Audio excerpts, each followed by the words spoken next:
Bien, la semana pasada, en la hora N, propalamos un informe a Renzo Macei sobre denuncias de superposición de títulos en los registros públicos en Tarapoto y además connivencia con el propio Poder Judicial.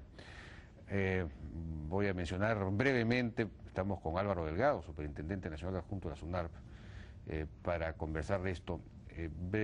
Doctor Delgado, ¿cómo está? Buenas noches, ¿qué tal? Bueno, recuerdo brevemente los casos, el de la empresa Ibermedia, que inscribió en registros públicos durante la década de los 90 un terreno de más de 200 hectáreas, y años después sobre ese mismo terreno se han superpuesto 12 registros, a falta de uno, 12 registros.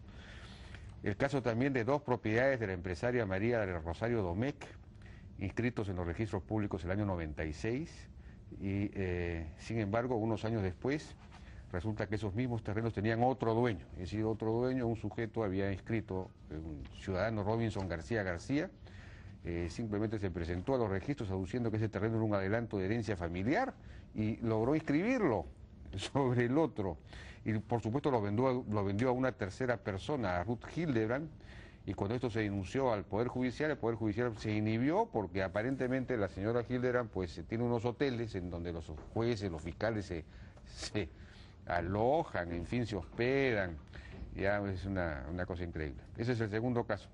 El tercero es el caso que no mencionamos en el informe, pero tenemos la información y ha sido objeto de un artículo también de Mariela Barbie, el caso Corpac, de ahí de Tarapoto, que en los años 80 el ciudadano Mario de la Torre donó un terreno colindante con el aeropuerto, se lo donó a la ciudad de Tarapoto para ampliar la avenida Aviación, que colinda con el aeropuerto. Ese terreno fue inscrito al nombre de Mario de la Torre, según consta en una partida registral, pero a mediados de los 90 Corpac ocupa ese terreno y años después lo inscribe a nombre de Corpac en los registros públicos sobre la otra inscripción, igualito, el mismo caso, ¿no?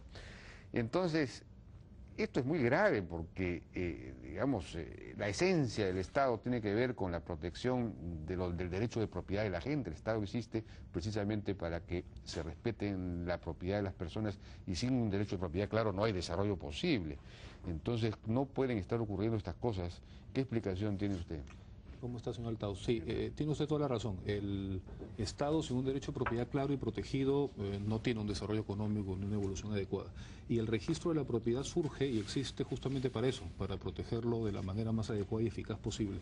En todos los casos mencionados, debo referir que están ya en investigación todos los casos por si han habido defectos registrales, pero el tema, el denominador común en todos los casos, es un tema de superposición y duplicidad de partidas. Y este es un problema que tiene el Perú, y no solo el Perú, es un mal latinoamericano posiblemente, pero enfocándose en el Perú, que data desde la creación del mismo registro, tiene más de 100 años seguramente, porque lamentablemente, y es un problema que hay que superar, los registros nacen sin tener una concordancia con el catastro. Entonces, la realidad registral jurídica no necesariamente tiene un correlato exacto con la realidad física catastral.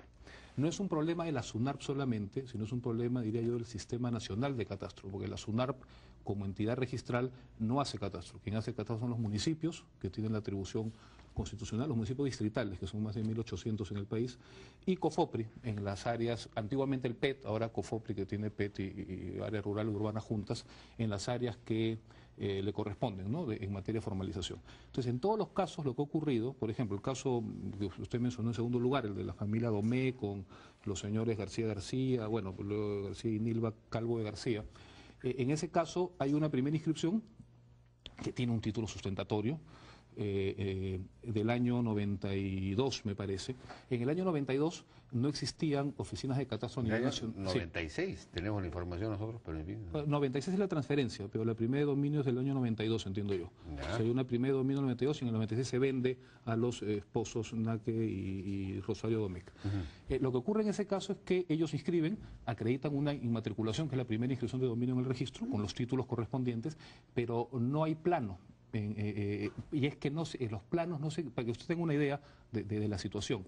En el año 87 la Oficina Registral de Lima es la oficina pionera en crear una oficina de catastro.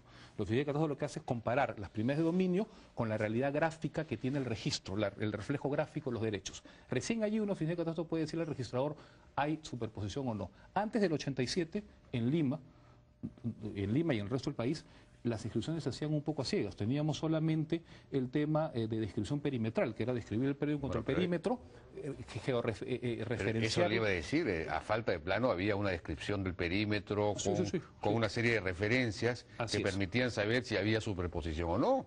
Sí, pero no tanto así, porque... Sobre todo cuando la superposición es sobre, digamos, la mayor parte del terreno, ¿no? Claro, pero no tanto así, porque cuando la descripción es solamente perimetral y no se tiene plano y no se tienen oficinas catastrales, lo que ocurre es que yo puedo una descripción exactamente igual de una inscripción hecha en el año 40, puede llegar otra exactamente igual en el año 60, y salvo que yo tenga un índice de direcciones que podría funcionar, puede ser que el primero estaba con lote, manzana, o sea, es muy difícil si no tengo un área gráfica que me determine sobre dónde están los predios, determinar la superposición. Tan difícil es que las normas peruanas desde el año 36 prevén los supuestos de duplicidad de partidas, y es una herencia española, o sea, las normas existen en todo el derecho registral hispanoamericano que hereda el llamado catastro napoleónico, ¿no? Que es el que no concuerda el registro con el catastro, a diferencia de los germanos que sí lo hicieron desde el origen, ¿no? Entonces es un mal, sí, pero aquí estamos hablando de predios bastante extensos, sí, es correcto. En la zona ahí del Sauce, etcétera, donde las referencias geográficas deben ser muy claras, es decir... No es tan fácil en determinadas zonas, habría que ver la realidad catastral de cada zona, pero lo cierto es que el caso que yo le refería entró sin plano.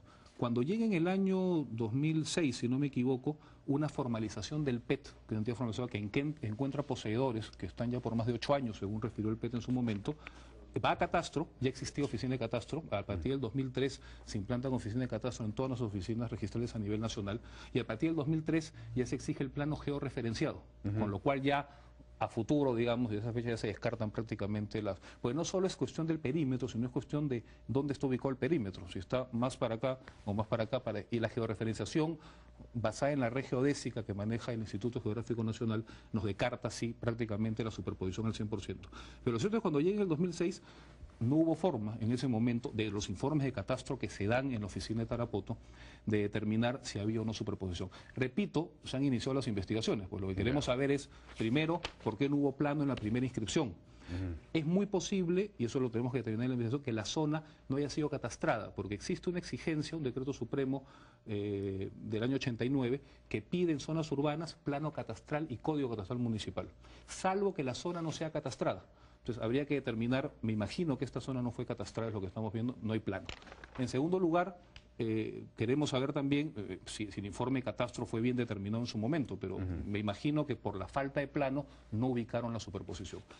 Un año después, 2007, los titulares iniciales o originales se enteran de la superposición y inician el proceso de duplicidad. Ese proceso de duplicidad es el que está regido en el Perú desde el año 36 prácticamente, heredado, repito, de la legislación española, y lo que prevé, y lo que en este caso es el registro, es dar una solución formal al tema, porque no pueden existir dos folios sobre el mismo bien, evidentemente. Entonces, la regla registral es cerrar el menos antiguo, por tanto, el que había formalizado el PET, y debería mantenerse vigente el de la señora Domecq. Pero, al mismo tiempo, se prevé que si hay oposición de los titulares de la partida que se va a cerrar, ya el tema se judicializa, porque el registro en este caso no determina el mejor derecho. El mejor derecho ya debe ser determinado judicialmente por las llamadas normas del derecho común, ¿no? El juez podrá aplicar norma registral o podrá aplicar posesión, mejor título. El problema que en este caso es que la persona que inscribió ese segundo título pues se lo vendió a un tercero, el tercero compró de buena fe, ese tercero a su vez tiene aparentemente influencias en el Poder Judicial, puesto que el Poder Judicial se inhibe y no quiere ver los casos, entonces no hay manera de resolver este tema, ¿no? En ese caso. Legalmente debería judicializarse, o sea, legalmente es un tema por discutir mejor derecho en el Poder Judicial, claramente. Aquí hay este asunto de que esta señora Hildebrand Pinedo sería dueña de 2 hoteles en Tarapoto, donde muchos jueces y fiscales se hospedan. Entonces se inhiben, porque como la conocen y van a sus hoteles, se inhiben. Una cosa increíble, pues esto ya es... Ese es un tema que escapa a la SUNARP. Bueno, pero en todo caso, ustedes tienen que determinar si no hay posibilidad de que haya corrupción dentro de en la SUNARP. En alguno de estos registros. De la revisión que nosotros hemos hecho rápida de los títulos, aparentemente los títulos están sustentados adecuadamente y habrían sido títulos suficientes para generar las inscripciones que se realizaron. Le repito, justo para descartar cualquier posibilidad de negligencia o de algo más grave, ya se van a hacer los controles de calidad y posteriores correspondientes. Sería bueno que vean el caso de la empresa esta que inscribió un terreno de 200 hectáreas y hay 12 registros superpuestos. Sí, que usted en realidad todos están viéndose y revisándose en estos días, ¿no? Bien. Y en su momento le informaremos oportunamente. Y el tema de Corpac también, ¿no? Bueno, que se lo haremos conocer porque todavía no lo hemos de acuerdo. Divulgado, pero se lo menciono de todos modos, se lo adelanto. Bien, doctor Delgado, muchas gracias por su participación. Superintendente adjunto de la SUNARP. Vamos a una pausa, regresamos con Jaime Antesana. El tema es la hidroeléctrica de Inambari, una obra muy, muy importante para el país, que está encontrando una oposición. Aparentemente la presencia del viceministro Cámac no habría sido, digamos, positiva en una asamblea que se produjo ahí. Regresamos.